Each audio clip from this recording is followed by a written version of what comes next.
people, welcome to the channel, or back to the channel. Don't forget to like, subscribe, follow, ring the bell, all the usual stuff. I don't know if you want. Right, today we're going to be tackling a very common issue on these, which is, well, water ingress. They leak, and there's a lot of places that they leak from. The main place that these leak from is they leak from clouds. Water drops on them and then it falls inside. So if you have water dripping into here, the chances are is that it's going to be coming from there, which is right above it, which would make sense. We're not going to touch that one today, but that is a place where they do leak. Coming around the door seals, it could be the door seals or it could be the windows. That's another place to look out for. I'm not going to be doing anything with that either today. What I'm going to be focusing on today is this general area, the rear of the car. And there's multiple points here where these piss into. First one, most common, is probably the rear lights. Rear brake light, the hatch itself, the seal around the hatch itself, and the one that I found to be the one that causes the most issues is the actual vents behind the bumper. Works. There's some red X. That's for a future video. Well, planned. Now, one thing that you can do, this one's actually dry at the moment, because I've already sort of done this, yes. But, weight reduction. You can take these bungs out. That just lets the water drain out. Don't really recommend it though, because you'd be surprised how much road noise that little hole lets through. You take that out and it makes a big difference to the noise. So we're going to actually fix, well, I say fix, it's dry at the moment-ish. But I've had the lights out recently to change bulbs. So they're going to need doing again. And I'm just going to do the other bits just to show, well, just to show it on here really. How to tell where it's coming from, or if it's coming from the vents at least. Pull this off. And I'll get my light on for this. Right, so, show you where we are. If the water, you pour it anywhere around this area and check for it coming in, and if it's coming from the rear vents, chances are is it will come in through this point here where it's double skinned and it's corrugated, and each time I've had a leak that's where it's come from. Right, so this is what I'm going to use, and it's just silicone gasket sealant, well, this stuff, and I've gone for clear because then it just looks neater. If you use white or black, then you can usually sort of see it poking out around, well, that's mainly just around the centre brake light really. The other places you can't really see it. Anyway, I'm going to stop talking shit and I'm just going to start taking bits off. Start with the rear bumper. We'll take that off first. Now they have a 10mm behind the petrol cap. That needs to come out. So these torque bits to come out. But before I do them, I'll go under the car, and there is, up there is a clip there, but if you can see that's cable tied instead as well, and there's one on the other side. Now these are the ones that you need to put a screwdriver in and just pull them out. Well, set screwdriver, trim removal tool, and if you see you've sort of got to pull the top middle bit out and then the other bit comes out. They can break, they can have, you know, a lot of them just have fucking cable ties on them, and if they break, just put cable ties on them. Not really wrong with that. Just to anyone, but how these clips work is when the centre's pulled out, the inner part it has a shape in it which lets these, so it's like a plastic rivet it's called, and it expands when that's pushed in. That bit's fatter and pushes these, splays them out and then holds it in place. So you need to pull the centre out to get the shitter out without breaking it. Right, so then on each side, on the wheel arch, you'll have little clips.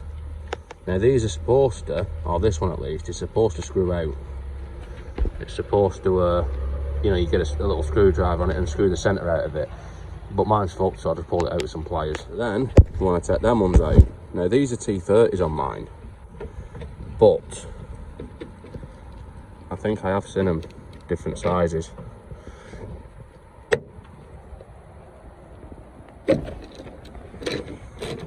Dick put that in it a bit tight.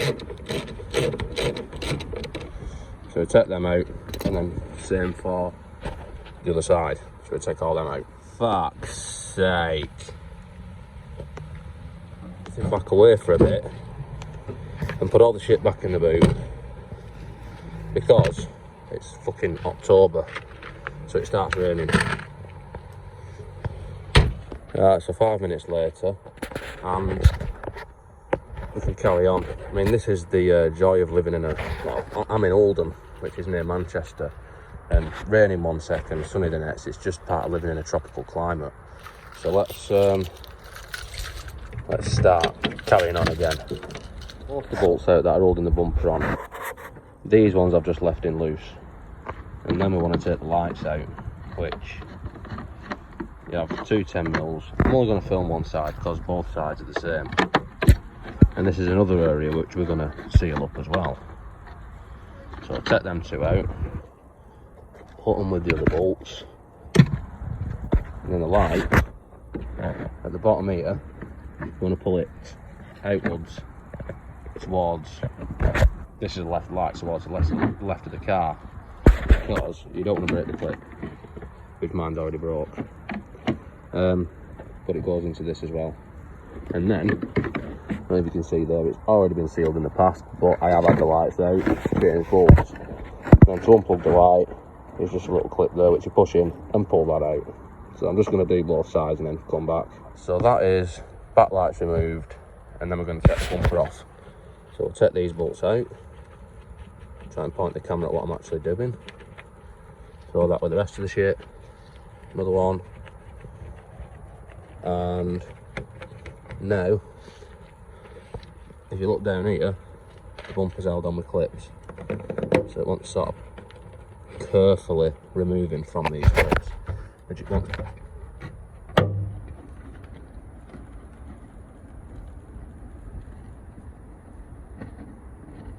Yeah, usually come off easy on this. There we go. Right, that was a little bit abrupt, but if you see there, them holes line up to them clips, and they need pulling out. So then that's one side done. The other side is the same, apart from the clip's broken. And then we want to watch out, because we don't want to just rip it off, because then we'll rip the wires off for our number plate lights. So drop the bumper down nice and lovingly, and then these are the vents. I'm just going to leave my bumper on floor, because I'm not bothered about scratching the bottom of my bumper, because it's a shitter. But I mean, yes, these vents here are the place, which, as you can see, I've already sealed these up. But I won't do it again, just for the benefit of my health. Or should I do it again? I don't really need to show you how to seal them up, but fuck it, I won't do it again. Right, so, like I said, I've already done this before, and I am sort of doing this for the benefit of anyone watching. Now this, I've just scraped off some silicone really sort of lovingly. On the back of here, that just sort of pulls out, you do normally have a seal that goes around there, which deteriorates, unless you've got some sort of aversion to keeping everything fully OEM, then the silicone usually works better. So how do we do that then? Well, it's quite obvious. I'd just also like to point out, what I was mentioning before about the hole where the water runs in, is right there. The water runs down the back of the lights, runs round here, and then round the vents, and then just channels itself into the boot. So anyway, let's get silicone out. Right, so our sealant, I've opened it on a big setting, because we're just going to spunk it all around it. We want to put enough on. If you're putting too much on, then you're unlikely to put too much on without running out, especially with a tube this size, behind here at least. So just bead it all the way around nice and lovingly. Right, so I've put quite a lot on, which it's better to put enough on than not enough. And what you've got to remember is, behind where the silicone is now, there is a seal that usually fits in a void, so there is like a hollow channel for it to go into, and then we just want to push it into place.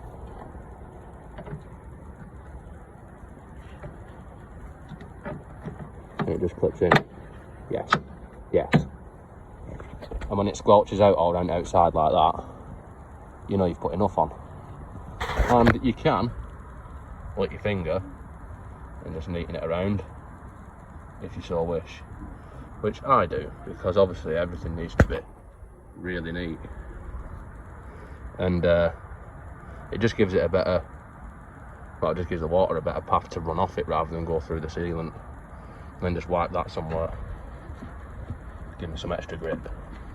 So that's the vents done when you've done the other side, which is already done. So we'll put the bumper back on, and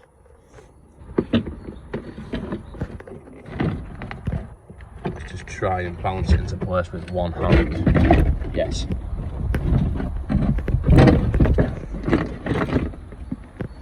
Just get it somewhere like, put these 2 bolts back in loose, and then it'll hold it in place, just for you to fasten everything up. Right, so the bumper's just hanging on by these, just to stop it falling on the floor. And we need to put this back in on both sides, which should just clip into place. Probably should have started at the top, but this is where we are. So we clip them back in, back around the other side. That one doesn't clip in because it's broken. We've got our bolts put back in there, and underneath our clips put back in. Well, now this is the clip that goes into the wheel arch, and I've just pushed the centre out from the back because it's not going to screw out anymore. Now this one can be a little bit awkward to line up. When we're filming it, and when it's lined up, push the centre in, and then that's that one in. Same for the other side. If you're lucky enough to have 2 of these clips, and same for the other side, I'm going to have to use a cable tie. So then we can put this one back in, which is the one which is in the filler cap.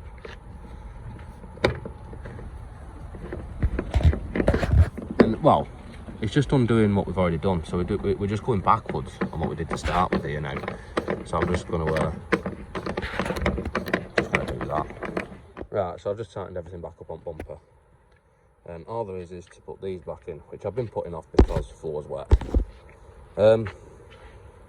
Basically, you just push them in. So you push the outside in, and then snap the centre into place, and just put it where it came from. So I'm just going to do that now. So this leads us onto the next place, which is these horrible seals, which are sort of made out of foam. It is waterproof foam, or it's supposed to be, but it just squashes down and stops working, deteriorates, like the gaskets on the vents really. As you can see, this has already been done before, and I'm just going to redo it the same way. I'm just going to put a load of sealant back on it. So another thing to check for, if this is the first time this has been done, this is usually stuck to the light. It's usually sort of glued onto the back of the light, but that comes unstuck as well. So when you're doing this, make sure that you check. I just glue it on both sides. It's easy just to seal it on both sides and make sure, because you can seal it on the back and it can still be coming in between the light and the seal. So let's do that. Right, so you want to clean this area nice and thoroughly.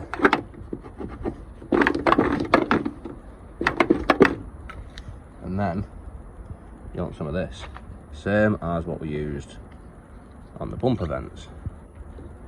And you want to put a nice decent amount around, and just follow it around the hole. Then all the way around, you want to stick this on. Now once again, similar to the bumper vents, you're going to struggle to put too much on here. Just bear in mind that when you change a bulb, or you want to take the light off or anything, this is going to need doing again. Ideally I would peel all that off before resticking it, but it's just going to rip, because it's starting to rip already, so I'm just going to hope for the best. So after you've gone around the outside as well, nice and neatly, we want to put the light back on. Just plug it in, which you just plug it in, and then you want to make sure that's lined up. And if you've got a top one, you want to make sure that's lined up, and then push the light into place. And then you put your screws back in. Now it's advised to make sure your lights work now, because if you wait and then find out they don't work later, then you're going to have to take it all off and do it all again. So I'm going to do the other side, which isn't as bad to do because it's still stuck to the car. So I'm just going to do the second part of what I did before. I'm not going to bother filming that. Right, so this is all back together, and we've made sure the lights still work. But you've got to watch out when you unplug the lights, check the connectors, because if they've been leaking, they can go rusty. But I was going to do the centre brake light as well, but I opened my tube of silicone, the second tube, because I've run out of that one. And it's gone off in the tube, so it's probably been on the shelf somewhere for a long time. But anyway, the centre brake light, if this is leaking, if you can see there's a bead of silicone around it, this is where you want to be a bit neater. Take these two screws out. There's a pipe on the back of there which you've got to watch out for, which is for the washer, but that's for the rear wiper which ran away. See another video for that. And you've got a little gasket in there which isn't, it's like a foam, thin foam shit. I just did away with that and I just siliconed it. But what you've got to watch out for is the reason why the leak is more to do with that it actually, the lights bow over time. So when you do it, you want to make sure that where the steel behind it is thin. So you want to make sure that it's as close to it as possible, really, because the light sort of seems to bow outwards and then the centre of it isn't touching. So another place to check is the seal itself. Now, you haven't got much adjustment here, so you want to make the hatch fit. You want it so it shuts and it's you got to push it and it's not rattling about, basically, to make it push against this seal. Now, a way of doing that is a bit of a bodge. Take this off, get a block of wood and just knock this outwards a little bit.